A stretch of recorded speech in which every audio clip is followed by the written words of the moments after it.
Hello everybody and welcome back to my new channel.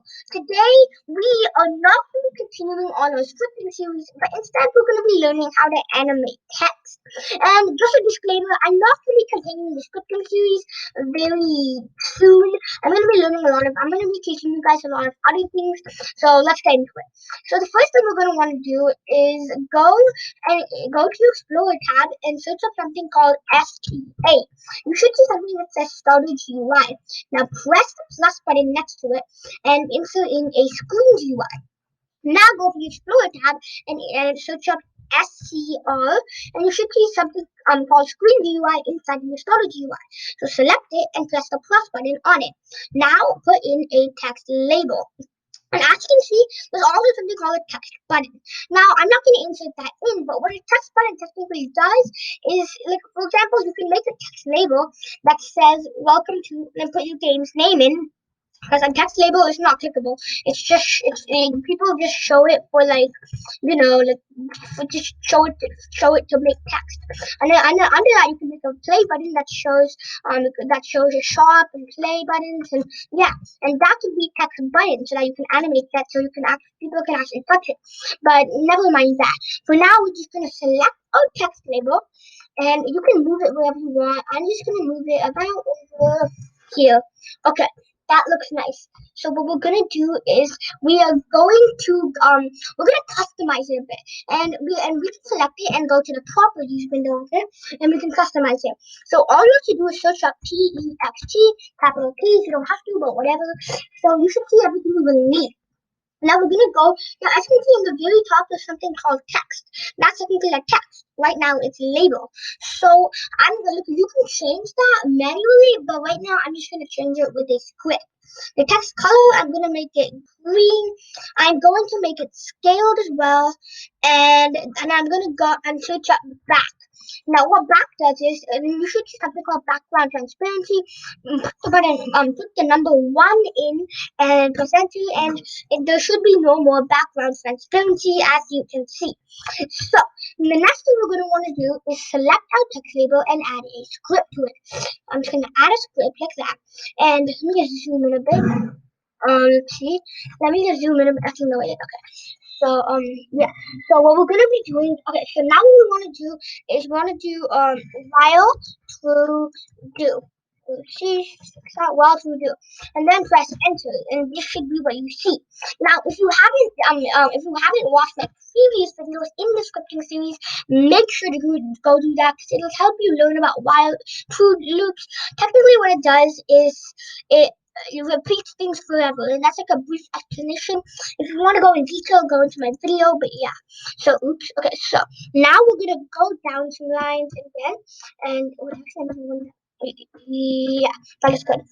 So now what we're gonna do is we're going to do something called, we're gonna do script dot parent dot text. So look, this is a script, and obviously the parent of it is our text label, because we made the script in the text label. So by doing this, we're referencing our text label. So most of the time we're referencing a part, but right now we're referencing a text label. So now we're gonna do equal to. We're gonna put speech marks / quotations, whatever you want to call it, and inside that you're gonna put your text. Now, as I said, you can go and you can change it manually by just typing in text, and you can see video text. You can change it manually, but I'm just gonna do it in the script. So yeah. So if you don't want to do this, just change it manually. It doesn't really matter. It just saving you one line, but whatever. So script.parent.text equals. You can put whatever you want. I'm just gonna put subscribe to superior set. And make sure you do that. If you haven't, then I don't know what to tell you. Make sure to do it. So do I have yeah, okay. So nothing. So now we've done that, what I'm gonna do is I'm gonna do wait, put parentheses, and put in the word 5. Technically what wait 5 does is it's pretty simple. Like, it's the name says here. It just waits and it waits 5 seconds. In my case, because I put the number 5. You can put whatever you want, but whatever. So now what I'm gonna do is I'm gonna go down the line, and I'm going to and make sure that, again, you don't have to, but it looks really organized, and so what I'm going to do is I'm going to do script dot parent.parent. Now I did parent 2 times, and let me tell you why. So script is obviously referencing the script. Dot parent is obviously referencing the parent, which as we know is our text label. And the parent for that text label is our screen GUI. Now we don't want to reference our storage GUI. I mean, you can, but it doesn't really matter. You can put another parent if you want, but it doesn't matter. So we're gonna do script.parent.parent, and we're gonna do :destroy. So let me tell you what this does. So as you know, so we're gonna break this into chunks. First, this chunk. So we know that this chunk, what it does is it's referencing um our screen GUI, our text label, as well as our script. Now this part, what it does is it the destroy. Technically, what it does is, well, it just destroys everything. So everything we referenced here, we have to do a :destroy, and that destroy will technically destroy everything we referenced here. So it'll destroy the script, it'll destroy the text label, and it will also destroy. Actually, it won't destroy the script. It'll just destroy the text label, and it'll destroy the screen GUI. And by doing that, it will technically go invisible because you destroyed it. So there's nothing to see. It'll technically go invisible. So let's just run this and see what happens. So I'm just running it, and it says subscribe to Superior Sense.